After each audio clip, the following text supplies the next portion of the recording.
Commander Kethavar stood in his command chamber, looking at the stars through the big window. His body was covered in thick, dark scales that had saved his life many times. Scars ran across his chest where plasma fire had burned him during the Great Battle at Korath Prime. That was 50 years ago, but he still remembered the smell of his own burning flesh. He was old for his kind. Most Altonians died in battle before they reached 200 years. Kethavar was 230, and he had fought in 3 major wars. His people respected him. Other alien races feared him. The Galactic Council trusted him to judge which species could fight and which could not. Today, he had a new job. The Council wanted him to look at a young species called humans.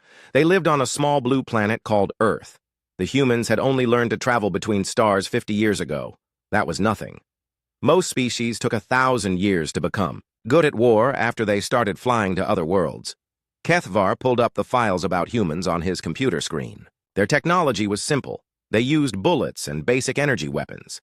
Their ships were slow and clumsy. Their armor was thin metal that would not stop a good plasma blast. Everything about them seemed weak, but the Void Swarm was coming. This was a terrible enemy that ate entire worlds. The Council needed every fighter they could find, even weak ones. Maybe the humans could carry supplies or fix broken ships, while real warriors did the fighting. His assistant brought him more reports about Earth. The humans had many small countries that fought each other often. They used primitive weapons like bombs and missiles. Kethavar shook his head. How could a species that still fought with explosives help against an enemy that could phase between dimensions? The door to his chamber opened. A human walked in wearing a dark blue uniform. He was much smaller than Kethavar, reaching only to the alien's chest. His skin was soft and pink, with no scales or natural armor.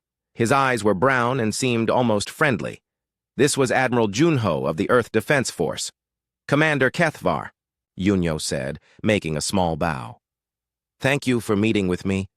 Kethavar looked down at the human. "You are smaller than I expected," he said. His voice was deep and rough, like rocks grinding together. "Your files say you command your planet's space forces?" "Yes, sir," Junho replied. He did not seem afraid, which surprised Kethavar a little. Most young species were nervous around Altonians. "We are ready to help fight the Void Swarm." "Help?" Kethavar's mandibles clicked together, which was how his people laughed. "Human, I have been fighting wars since before your species left their homeworld. I have seen real combat. Your people throw metal bullets at each other. That will not hurt the swarm," Junho smiled. "Our weapons may be simple, but we have learned many ways to use them. We would like to show you what we can do." Kethavar studied the human's face. There was something in his eyes, a confidence that did not match his species' weak technology. Perhaps it would be amusing to see what these humans thought was impressive. "Very well," Kethavar said. "There is a battle happening on Kepler 442b. My forces have been fighting the Nexus robots there for 8 months. You may bring one of your battalions and help with a small mission." Junho nodded. "What kind of mission?" "There is a supply depot on the eastern continent. It is not important, but taking it would help our main attack. My officers estimate it will take 3 or 4 days to capture, if we are lucky. You may try to take it while my real forces handle the important work." "How many defenders does the depot have?" Junho asked. Kethavar checked his files. "Approximately 200 Nexus combat units. They have energy barriers, automated guns, and patrol drones. The position has held off our attacks for 2 months. And you want us to take it? With 1 battalion? If you can," Kethavar said. He did not think they could, but it would be a safe way to let them feel useful. "Do not worry if you fail. My people will capture it eventually." Junho was quiet for a moment, thinking. Then he smiled again. "We will need detailed maps of the area and information about the robot patrol patterns." "Of course." Kethavar sent the files to Junho's computer pad. "When will your forces arrive?" "They are already here," Junho said. "We came prepared." This surprised Kethavar. Most species spent weeks planning before they moved any troops. "Your ships are fast." "Our ships are many things," Junho said in a strange tone. "Commander, may I ask you something?" "What?" In all your battles, have you ever fought an enemy that did not follow the normal rules of war? Kethvar thought about this. The Nexus robots are very logical. The Korath used brutal tactics, but they were predictable. The Void Swarm is dangerous, but they attack the same way every time. Why do you ask? Just curious, Junho said. We will begin our mission tomorrow morning. After the human left, Kethvar looked at the depot's defenses again. The position was strong. The robots had built walls of energy that could stop most weapons. Their guns could hit targets from very far away. The only approaches were across open ground with no cover. Standard tactics called for a long artillery, bombardment, followed by careful advances with heavy armor support. Even then, casualties would be high. The humans had no heavy weapons, and their armor was weak. They would probably probe the defenses, take some losses, and then ask for help. Kethvar decided to watch the battle from orbit. It would be educational, for the humans to see how real war worked. Maybe after they failed, they would understand why the galaxy needed experienced warriors like the Altonians. He called his aide. Prepare to monitor the human assault on the Eastern Depot. I want full recordings. Yes, Commander. Should we prepare support forces in case they need rescue? Of course. These humans have courage. I will give them that. But courage without skill only leads to death. That night, Kethvar studied the tactical situation one more time. The depot sat in the middle of flat ground, surrounded by sensors and weapons. Any attack would be seen coming from kilometers away. The robots would have plenty of time to prepare their defenses and call for reinforcements. He had fought battles like this before. The attacker needed at least 3 times as many troops as the defender to have a chance. The humans had maybe 400 soldiers total. It was not enough, but something about Admiral Junho bothered him. The human had seemed too confident. Most young species were either scared or excited when they talked about their first real battle. Junho had been calm, almost like he already knew how the fight would end. Kethvar shook his head. Humans were new to space war. They probably did not understand how dangerous the Nexus robots were. Tomorrow would teach them. He went to sleep thinking about his first battle, 200 years ago. He had been young and sure of himself then, too. The enemy had taught him that war was not about being brave. It was about being smart, careful, and patient. The humans were about to learn the same lesson. Outside his ship, the stars shone down. On Kepler 442b, where 200 Nexus robots waited in their fortress, their sensors scanning the empty ground around them. They had fought off every attack for months. Their computers calculated that they could hold the position for years if needed. They did not know that 400 humans were already closer than their sensors could detect, preparing to show the galaxy a new way to think about war. Staff Sergeant Minho lay flat on his belly in the cold dirt, watching the robot base through his night vision goggles. The green glow showed him everything he needed to see. Guard towers with big guns, energy walls that glowed blue in the darkness, flying drones that moved in circles around the base like metal birds. He had been watching for 3 hours now. His team was spread out in the rocks around him, all of them invisible in the dark. Lieutenant Yunji crawled up next to him, her face painted black like his. What do you see? She whispered. 12 guard towers, Minho said quietly. Energy barrier. Covers the whole base. I count 20 flying drones doing patrol runs. The main building is in the center, probably where they keep the supplies. Yunji nodded. She pulled out her small computer and looked at the pictures from their spy satellites. Command wants us to test their defenses. Make them show us where their guns are. Then pull back and call for the big ships to bomb them. That could take days, said Sergeant Yunwoo, crawling up to join them. Maybe weeks. Yeah, Yunji said with a small smile. That is what they expect us to do. Minho knew that look. He had seen it before, right before Yunji did something crazy that somehow worked. What are you thinking, Lieutenant? I am thinking that robots are smart, but they think like machines. They follow patterns. They do what makes sense. She pointed at the base. Look at those patrol routes. Perfect circles, exact timing. They scan the ground in a grid pattern, checking every square meter. So? Hyunwoo asked. So they are looking for an army coming across the open ground. They are ready for tanks and soldiers marching in formation. They are not ready for what we are going to do. Yunji gathered all her squad leaders around her. There were 8 of them, each commanding a small team of soldiers. In the darkness, they looked like ghosts with their painted faces and dark clothes. "Listen carefully," she said. "We are not going to probe their defenses. We are not going to call for artillery. We are going to take that base tonight." Sergeant Tae-hyun, who carried the explosives, grinned. "I like the sound of that. What is the plan?" Yunji pointed to the eastern side of the base. "Tae-hyun, you take your demo team over there. At exactly 0300 hours, you make some noise. Big explosions, lots of fire. Make them think the main attack is coming from that direction." "How big should I make it?" Tae-hyun asked. "Big enough that every robot in the base turns to look that way." She turned to Sergeant Soman, who led the infiltration specialists. "While they are distracted, your team goes under them." "Under them?" Soman asked. "The base sits on solid rock, but there are old mining tunnels from when this was a mining colony. I found them in the colonial records. Most of them are collapsed, but some go right under where that base is now." Soman studied her computer pad, looking at the old tunnel maps. "These tunnels are not marked on the robot sensors." "Exactly. They built their base on top of them without knowing they were there." Sergeant Ji-won, who handled electronics and computers, leaned forward. "What about their communications? If they call for help, we will have company." "That is your job," Yunji said.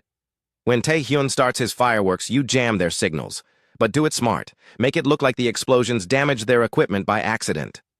"And the rest of us?" Minho asked. "We go through the front door." Everyone stared at her. "The front door?" Yunwoo said. "Lieutenant, that energy barrier will fry us." "Not if it is not there anymore." She pointed to the main power generator building. "Soman's team plants charges on the power system. When it goes up, no more barrier. Then we walk right in." Minho looked at the plan forming in his head. It was insane. It required perfect timing, complete surprise, and a lot of luck. It was also exactly the kind of thing that might work because no sane commander would try it. "How long do we have?" he asked. 17 minutes, Yunji said. "From the first explosion to mission complete. Any longer and their reinforcements will arrive." The teams spread out into the darkness. Minho moved with his assault squad toward the main gate. They would wait for the power to go out, then charge straight into the base while the robots were. Still confused, Tae-hyun and his demolitions experts disappeared to the east. They carried backpacks full of explosives and incendiary devices. Their job was to create a show that would grab every robot's attention. Soman led her team toward a hidden tunnel entrance 3 kilometers away. They carried shaped charges designed to cut through metal and rock. They also carried small, quiet tools for moving through tight spaces. Ji-won set up his electronic warfare equipment on a hill overlooking the base. His computers could break into robot communication networks and make them see things that were not there. Minho checked his watch. 2 hours until 0300. He settled in to wait, cleaning his rifle and checking his equipment. Around him, his soldiers did the same. They were all young, but they had trained for this kind of mission many times. "Sergeant," whispered Private Beomgyu, the youngest member of the squad. "Do you think this will work?" "Kid," Minho said quietly, "I have been following Lieutenant Yunji for 2 years. Her plans always sound impossible, but somehow they always work." High above them, Commander Kethvar sat in his command ship, watching the thermal scans of the area around the robot base. His sensors showed the humans spread out in small groups, but they were not moving toward the base. They seemed to be waiting. Strange, he thought. Why are they not attacking? His tactical officer, a young Altonian named Rethkor, pointed at the screen. "Commander, should we contact them? They have been in position for hours, but they are not advancing." "Let them learn," Kethavar said. "Young species must discover their limitations through experience." At exactly 0300 hours, the eastern side of the robot base exploded. Tae-hyun's charges went off in sequence, creating a line of fire and smoke that stretched for half a kilometer. The explosions were loud enough to hear from orbit and bright enough to overload night vision systems. Every robot in the base turned toward the explosions. Their sensors focused on the eastern perimeter. Their weapons swiveled to point at the source of the attack. At the same moment, Ji-won activated his jammers. But instead of simply blocking the robot communications, he fed false information into their networks. Their computers began reporting massive human forces approaching from the east. Tanks, aircraft, thousands of soldiers. Underground, Somin and her team reached the power generator. They had crawled through narrow, dark tunnels for 2 hours, breathing dust and hoping the old mining supports would not collapse. Now they placed their charges on the main power cables and fusion reactors. Charges set, Somin whispered into her radio. "Ready to blow on your command." "Do it," Yunji said. The power station vanished in a ball of white fire. The explosion was smaller than Taihyun's fireworks, but it cut the electricity to the entire base. The energy barriers flickered and died. The guard towers went dark.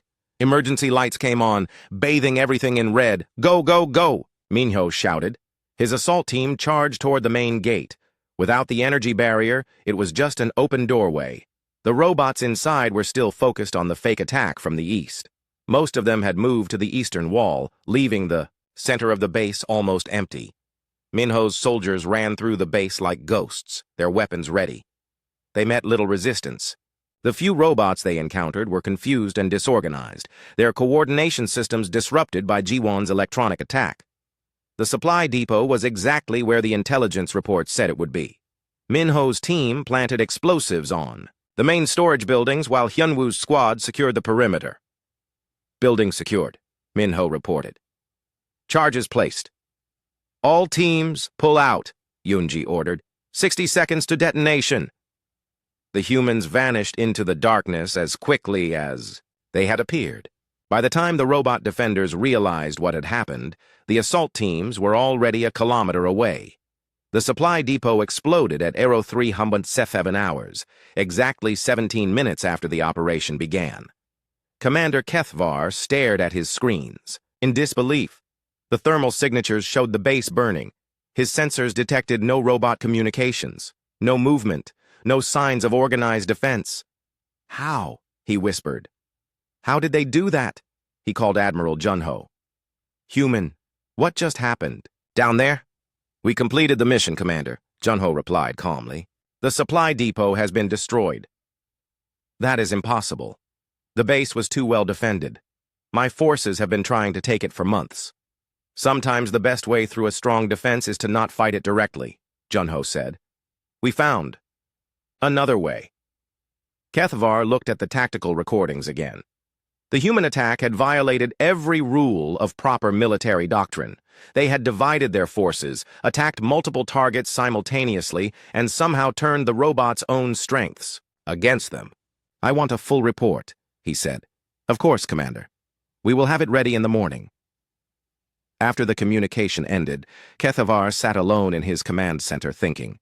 In 200 years of warfare, he had never seen anything like what the humans had just accomplished. They had taken an impossible target with minimal casualties in less time than most species needed just to plan an attack. Perhaps these humans were more interesting than he had thought. Down on the planet's surface, Lieutenant Yunji gathered her squad leaders for a brief celebration. Colonel Dong-yeon stood in the command tent, looking at the holographic map floating above the table. The image showed the northern continent of Kepler 442b, with a red dot marking the location of the massive Nexus fortress. The structure was built into the side of a mountain, with walls that reached high into the sky and weapons that could destroy anything that came close. 3 Altonian divisions had been trying to capture this fortress for 6 months. They had lost thousands of soldiers in repeated attacks. The fortress controlled the only pass through the mountains, making it impossible to advance to the robot factories beyond. Commander Kethvar stood beside him, his scaled face showing doubt. "Colonel, my best generals have studied this position for months. It cannot be taken by direct assault. The approaches are too narrow, the defenses too strong." Dong-yeon nodded. "Your reports are very detailed. The fortress has overlapping energy, barriers, automated gun systems, and enough ammunition to fight for years. The robots have also placed sensors everywhere around it. Nothing can get close without being detected." "Exactly," Kethvar said. "That is why we are planning a siege. Surround the fortress, cut off supplies, wait for them to weaken. It will take time, but it is the only way." "How much time?" Dong-yeon asked. "Perhaps 2 years, maybe 3. Dong-yeon looked at the map again. The fortress sat at the narrow end of a valley with steep cliffs on both sides. The only way to approach was across 3 kilometers of open ground with no cover. Robot sensors watched every meter of that killing field. "Give us 48 hours, Dongyun said quietly. Kethvar's mandibles clicked in surprise. 48 hours to do what? To take the fortress. Colonel, that is impossible. The position is mathematically unbeatable. Our computers have run thousands of simulations. Every direct attack fails. Then it is a good thing we are not planning a direct attack, Dongyun said with a small smile. Captain Yuna entered the tent, carrying a thick folder of papers. She was Dongyun's chief of operations, a woman who could organize complex missions with hundreds of moving parts. Sir, the engineering teams are ready. All materials have been delivered. What materials? Kethvar asked. Prefabricated civilian shelters, Dongyun said. The kind refugees use when their homes are destroyed. We are going to build a small city in the valley. Kethvar stared at him. A city? In front of the fortress? The robots will destroy it immediately, will they? Dongyun asked. The Nexus robots are programmed to minimize civilian casualties. They only attack military targets. If we build what looks like a refugee camp, they will ignore it. But it will not be a refugee camp, Yuna added. It will be our forward base. Over the next 36 hours, human transport ships landed in the valley carrying hundreds of prefabricated buildings. The structures looked exactly like the emergency shelters used on colonies that had been attacked. They were simple, cheap, and designed to house large numbers of displaced people. Seojin commanded the engineering teams that assembled the buildings. His soldiers worked around the clock, putting up shelter after shelter in neat rows. From the air, it looked like a typical refugee camp for people fleeing the war. The fortress sensors detected the construction, but their programming classified it as non-military. The buildings showed no weapons signatures, no military equipment, no threat. The robots calculated that the refugees posed no danger and focused their attention on watching for real military forces. What the sensors could not detect was what was inside the shelters. Each building housed a full squad of human soldiers with their weapons and equipment. The men and women lived in cramped, uncomfortable conditions for 2 days, staying quiet and still whenever robot patrols passed overhead. Captain Jihan commanded one of the assault squads. He and his 12 soldiers shared a space meant for civilian families. They ate cold food, used chemical toilets, and spoke only in whispers. It was miserable, but they knew it was necessary. Remember, Jihan told his squad, when the signal comes, we have to be fast. The robots will figure out what happened very quickly once shooting starts. Private Sunmin checked her rifle for the 100th time. How do we know they will not scan the buildings more carefully? Because we are not acting like soldiers, Jihan said. Soldiers march in formation, dig trenches, set up guard posts. We are just sitting here like scared refugees. That is what their computers expect to see. On the second night, Lieutenant Naeon made her final preparations. She commanded the electronics warfare team, and her job was to coordinate the attack on the fortress communications. Her equipment was hidden in what appeared to be a medical shelter marked with red crosses. All teams report ready, she whispered into her radio. The signal was weak and used frequencies that civilian refugees might use to talk to each other. At 0300 hours, the refugee camp came alive. Every shelter opened at the same time, releasing fully armed soldiers who had been hiding. For 2 days, they emerged in perfect coordination, each team moving toward pre-assigned targets inside the fortress perimeter. The fortress sensors detected the movement, but their programming was confused. The signatures showed armed humans, but they were coming from inside a civilian refugee area. The computers tried to calculate if this was an attack or if the refugees were defending themselves from some other threat. That moment of confusion was all the humans needed. Jihan's team reached the main power distribution center before the fortress AI could decide how to respond. They placed explosive charges on the primary electrical systems, cutting power to entire sections of the fortress. Squad leader Minjae led his soldiers to the communication array. They used portable jammers to block robot signals while simultaneously feeding false information into the network. The fortress computers began receiving reports of attacks from directions where no humans actually were. The robots inside the fortress found themselves fighting an enemy that seemed to be everywhere at once. Human soldiers appeared in corridors that should have been empty, attacked systems that should have been protected, and vanished before effective counterattacks could be organized. Sergeant Yejin's demolitions team reached the main ammunition storage facility. The massive underground chamber held enough explosives to supply the fortress for years. She and her soldiers placed shaped charges at critical support points, preparing to bring down the entire structure. "Charges set," she reported. "Ready for detonation. All teams, this is Colonel Dong-yun," came the voice over their radios. "You have 90 seconds to reach minimum safe distance. Well done, everyone." The human soldiers vanished as quickly as they had appeared, melting back into the darkness beyond the fortress walls. Behind them, the automated defenses fired at empty air, their targeting systems confused by electronic warfare attacks. At 03:23 hours, exactly 23 minutes after the attack began, the fortress ammunition storage exploded. The explosion was visible from orbit. The mountains shook, and avalanches rumbled down the cliffs. When the dust settled, the massive Nexus fortress was a pile of broken stone and twisted metal. Commander Kethvar watched the destruction from his command ship, his mind struggling to understand what he had witnessed. "How many casualties?" he asked his aide.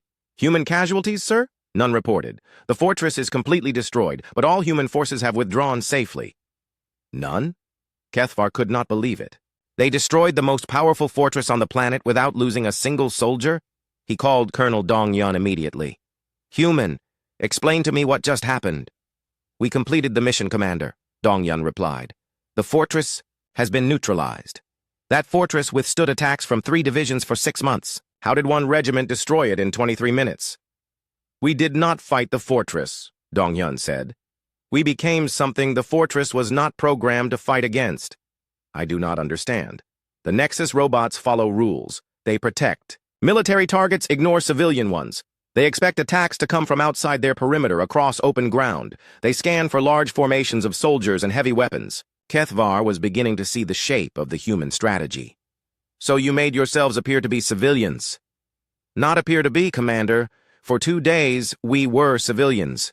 We lived like refugees, acted like refugees, talked like refugees. When their sensors looked at us, they saw exactly what they expected to see, and then you attacked from inside their defensive perimeter."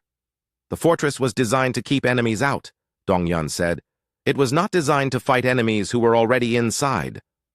After the call ended, Kethvar sat alone in his command center, studying the tactical recordings. The humans had not used superior technology or overwhelming force. They had simply thought about the problem differently. Most species approached fortress warfare the same way: gather enough firepower to break through the defenses, accept heavy casualties, advance slowly and carefully. The humans had ignored all of that and found a completely different solution. They had turned the fortress's own defensive programming against it. His aide approached nervously. "Commander, we are receiving reports from other sectors. Human forces have destroyed 3 more robot installations in the past 12 hours, using the same tactics?" "No, sir. Each attack was completely different." Admiral Junho stood on the bridge of the UES Indomitable, watching the tactical display that showed the entire Kepler star system. Red dots marked the positions of 3 massive Nexus fleets converging on human positions. Each fleet contained hundreds of robot warships with enough firepower to destroy planets. The logical response would be to retreat to the inner system, establish defensive positions around the major colonies, and call for reinforcements. That was what every military manual recommended when facing superior numbers. Instead, Junho gave the order to advance. "All ships, this is Admiral Junho," he said into his communication system. "Operation Flowing Water is now active. Remember, we are not here to fight their war. We are here to fight our war." Commander Kethvar stood beside him, watching the human fleet spread out across the system in patterns that made no tactical sense. Instead of concentrating their forces, the humans were scattering their ships in dozens of different directions. "Admiral," Kethvar said carefully, "your forces are dividing in the face of a superior enemy. This violates every principle of space warfare." "Does it?" Junho asked with a slight smile. "Tell me, Commander, in all your battles, Have you ever fought an enemy that refused to follow the same rules you did? Kethvar thought about this. No. All species fight for the same objectives: control of space, destruction of enemy fleets, capture of strategic positions. Then you have never fought humans, Junho said. Captain Minsok commanded a squadron of destroyers that looked like ordinary cargo ships.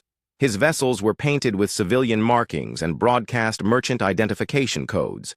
To robot sensors, they appeared to be supply ships fleeing the combat zone. The Nexus fleets ignored them, focusing instead on hunting for military targets.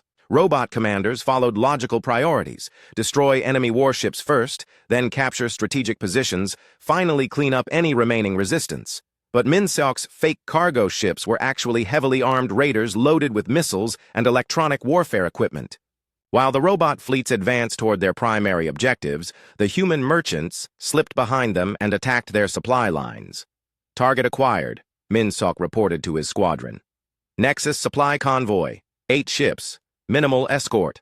The attack was swift and brutal. The fake cargo ships revealed their hidden weapons and destroyed the robot supply vessels before vanishing into hyperspace. By the time Nexus forces responded to the distress signals, the humans were gone.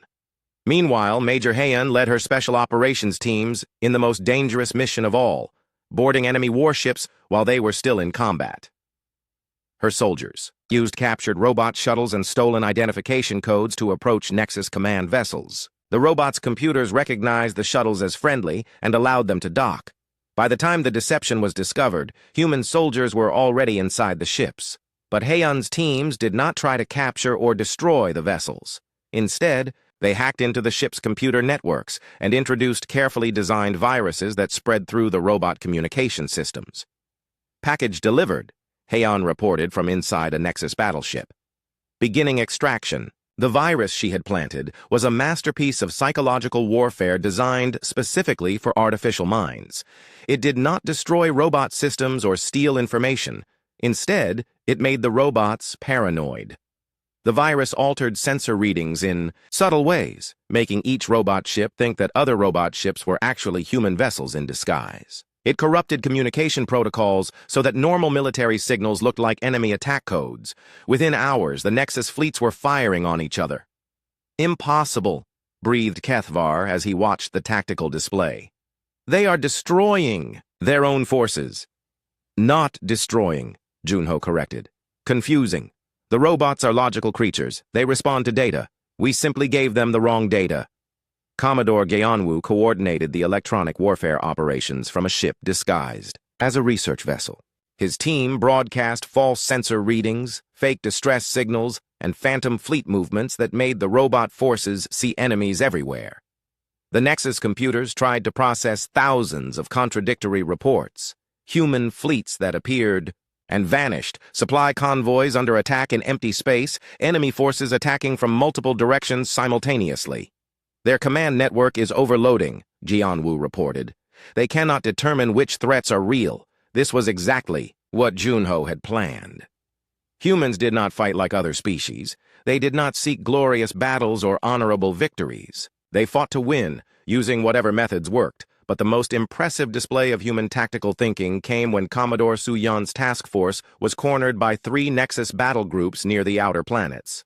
Suyan commanded 12 destroyers and 2 light cruisers against 60 robot warships. By every calculation, her force should have been destroyed in minutes. The robots had superior numbers, heavier weapons, and better armor. Instead of fighting or fleeing, Suyan did something unprecedented. She surrendered. "This is Commodore Suyan of the Earth Defense Force," she broadcast on all frequencies. "My ships are damaged and outnumbered. We surrender unconditionally." The robot fleets stopped their advance, confused by this development. Their programming included protocols for accepting surrenders, but the situation was unusual.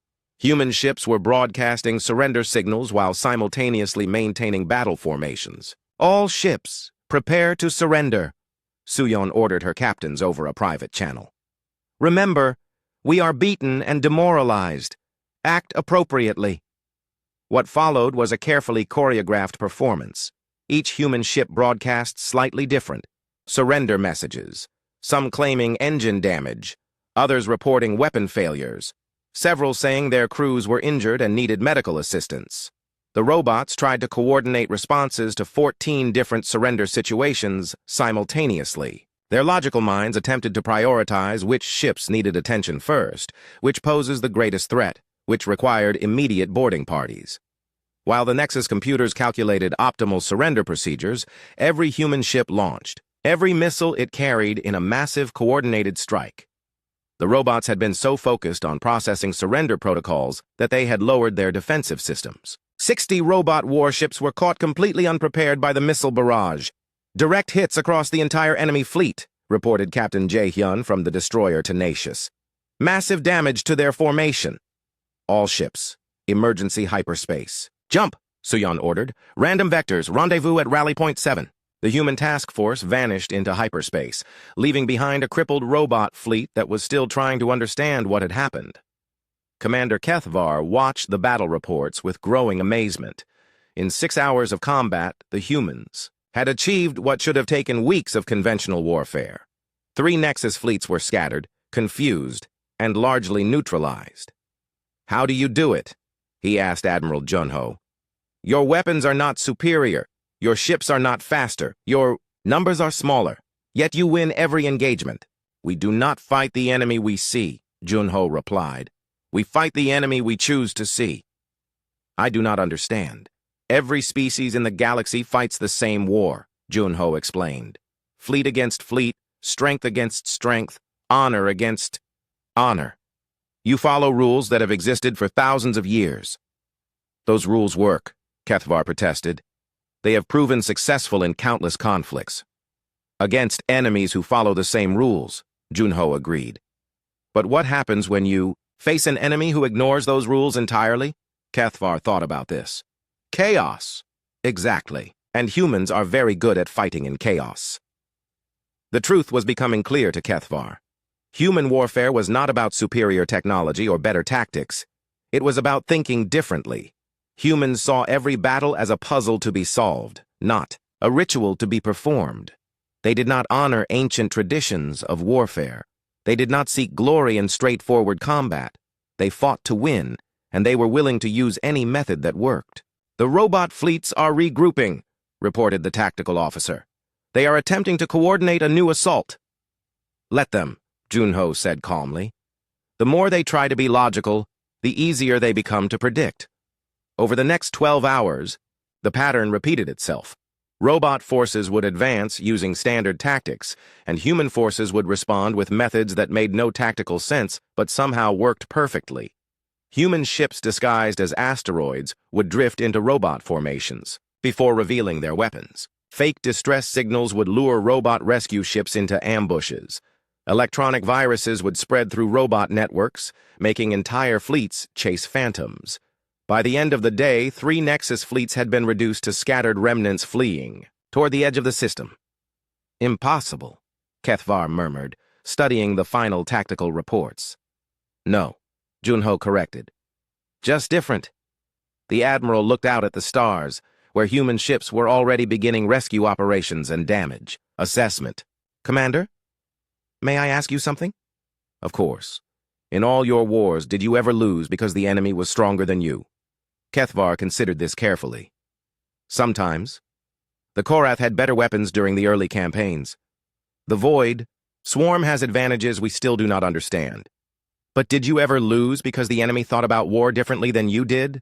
The Void Swarm arrived like a nightmare made real. Commander Kethvar stood on the bridge of his flagship, watching billions of dark shapes pour out of interdimensional rifts across the Kepler system. Each creature was the size of a small ship, with bodies that seemed to absorb light itself. They moved in perfect coordination, flowing through space like a living ocean of darkness. He had fought the Void Swarm before, 50 years ago at the Battle of Centauri. That battle had lasted 3 months and cost the lives of 2 million soldiers.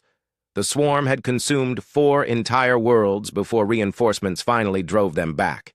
Now they were here again, and there were more of them than ever. "Conventional. Weapons have minimal effect," reported his tactical officer. "Energy beams pass through them when they phase shift. Kinetic weapons only work when they are solid." "I know," Kethvar said grimly. The swarm exists partially in our dimension and partially in others. They can become untouchable whenever they choose. The standard response was well established. Every species in the galaxy knew how to fight the void swarm. Establish overlapping defensive positions, concentrate maximum firepower, accept heavy casualties while inflicting what damage you could, and hope that reinforcements arrived before complete annihilation. But General Junho had other ideas. They have to become solid to feed, he explained to the Joint Command Staff. When they consume matter and energy, they anchor themselves in our reality. That is when they are vulnerable. Captain Bora had been studying swarm biology with her xenobiology team for months. Her research revealed patterns that military commanders had missed for centuries. Look at these feeding cycles, she said, projecting holographic data above the conference table. They do not feed randomly. They follow biological imperatives like migration patterns or spawning behaviors. What does that mean for us? Asked Kethvar. It means they are predictable, Junho said. Not tactically predictable, but biologically. Predictable. We cannot guess where they will attack, but we can predict when they will be vulnerable. The human battle plan was unlike anything in galactic military history. Instead of concentrating their forces, they scattered them across hundreds of seemingly random positions throughout the system. Instead of deploying heavy weapons, they positioned modified mining equipment and industrial machinery. This makes no sense, muttered General Morthak, the Altonian commander of the Third Fleet. We are giving up every advantage we have. Are we? Junho asked. What advantages do we actually have against an enemy that can phase between dimensions? Morthak thought about this. Superior technology, better coordination, established defensive positions, none of which matter if we cannot. Hit them, Junho pointed out. The swarm has beaten 17 civilizations using the same advantages you just listed. Major Dongmin commanded the gravity well operations. His teams had spent weeks placing modified mining equipment throughout the asteroid belt and around the major planets. The devices were designed to create localized gravitational anomalies for ore processing. All gravity projectors are in position, he reported. We have complete coverage of the predicted feeding zones. Predicted feeding zones? Kethvar asked. Based on Captain Bora's analysis, Junho explained. The swarm will go after high-energy targets first. Power stations, fusion reactors, populated areas. When they feed, they have to anchor themselves in our dimension. And then? Then they cannot phase shift away from our weapons. The first swarm tendrils reached human positions 2 hours later. Kethvar watched in horror as the creatures flowed, past defensive installations like water, ignoring weapons fire and heading straight for the inhabited worlds. Every instinct told him the humans had made a catastrophic mistake. The creatures were advancing unopposed toward billions of civilians. Then the feeding began. The void swarm descended on the orbital power stations around Kepler 442b, their bodies solidifying as they began to consume energy. For the first time, since the battle started, they became vulnerable to conventional weapons. Activate gravity wells, Junho ordered calmly. Dongmin's mining equipment came online across the system. Gravity projectors created powerful localized fields that trapped the feeding swarm creatures in normal space. Suddenly, beings that could phase between dimensions found themselves unable to escape. All units, concentrate fire on trapped targets, Junho commanded. Human forces emerged from concealment and struck the immobilized swarm clusters with concentrated kinetic barrages.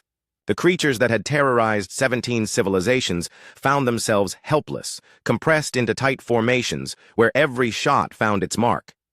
But the masterstroke came from Lieutenant Sunho, a young officer whose proposal had seemed impossible, even by human standards. Sir, he reported from his position near the main dimensional rift, we have confirmation. The swarm is retreating toward their home dimension.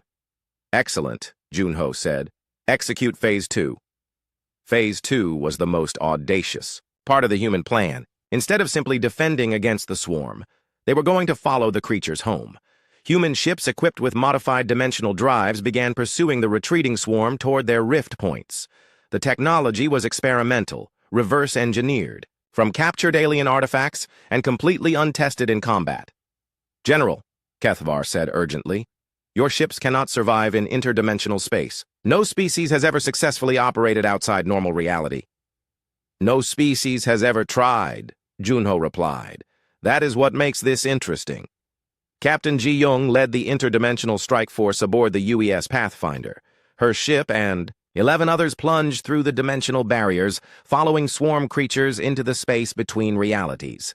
What they found was beyond anything the galaxy had ever imagined. The swarm's home dimension was a vast breeding ground where billions of creatures spawned in endless cycles. At the center was a massive organic structure that seemed to coordinate the entire species, a queen or central mind that directed their attacks on normal space. Target acquired, Ji-young reported, her voice distorted by dimensional interference. Preparing to engage primary swarm nexus. The battle that followed lasted only minutes, but changed the course of galactic history. Human ships attacked the swarm's central coordination node with weapons designed to disrupt dimensional barriers. Instead of trying to destroy the creatures, they severed their connection to normal space. The effect was immediate and devastating. Across the galaxy, every swarm creature found itself cut off from its home dimension, unable to phase shift, unable to return to safety. They became vulnerable to conventional weapons for the first time in their species' history. All swarm forces are trapped in normal space, reported the long-range sensors operator. They cannot retreat. Then let us finish this, Junho said. The final phase of the battle was anticlimactic. Swarm creatures that had once been untouchable nightmares became easy targets for conventional weapons.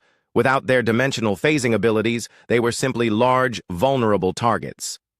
Within 6 hours, the void swarm threat that had plagued the galaxy for millennia was eliminated. Commander Kethvar received the final reports in stunned silence. The interdimensional strike force had returned safely. Swarm casualties numbered in the billions. Human casualties were minimal. How? He whispered. How did you do what 17 civilizations could not? We changed the rules, Junho said simply. Every species that fought the swarm tried to win on the swarm's terms. They accepted that the creatures could phase between dimensions and tried to work around that limitation. But you did not accept it. No. We decided that if the swarm's greatest advantage came from their home dimension, then we needed to take that advantage away from them. Kethvar looked out at the aftermath of the battle. Human ships were already beginning rescue operations. For survivors, while engineering teams worked to adapt captured swarm biotechnology for peaceful purposes. In 200 years of warfare, he said slowly, I have never seen anything like this. You did not just defeat the enemy, you transformed the nature of the conflict itself. That is what humans do, Junho replied. We do not accept limitations. When someone tells us something is impossible, we find a way to make it possible. But how do you learn to think this way? Junho considered the question carefully. Perhaps because we are young. We have not had thousands of years to develop traditions that limit our thinking. When we encounter a problem, we do not ask how our ancestors would solve it. We ask how we can solve it. The conversation was interrupted by Captain Bora, who approached. With a preliminary report on the captured swarm technology, General, she said excitedly, the dimensional drive technology we captured could revolutionize space travel. We could cross the galaxy in days instead of months. And the biological samples? Junho asked. Even more interesting, the swarm's ability to phase between dimensions appears to be biological, not technological. We might be able to adapt it for medical applications. Imagine being able to phase injured tissue out of normal space for surgery. Kethvar listened to their discussion with growing amazement. Other species would have studied the swarm technology for decades before attempting to use it. The humans were already planning practical applications. General Junho, he said formally, I would like to request something. What is that, Commander?